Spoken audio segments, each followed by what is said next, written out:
You ask Tiger to solve. This deals with linear equations with one unknown. The final result is x equals 10.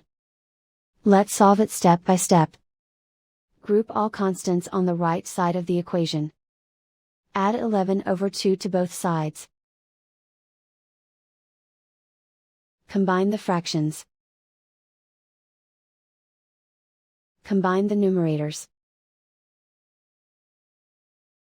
Reduce the zero numerator. Simplify the arithmetic. Find the lowest common denominator.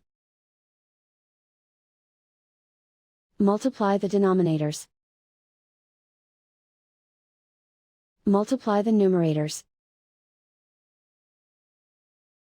Combine the fractions.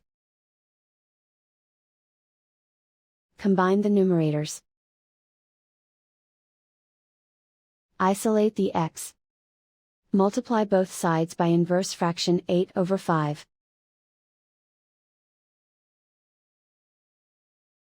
Group like terms.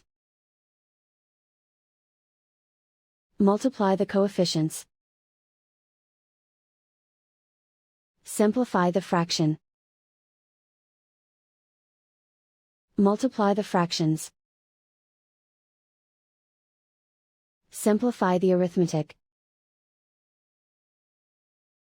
And so the final result is x equals 10.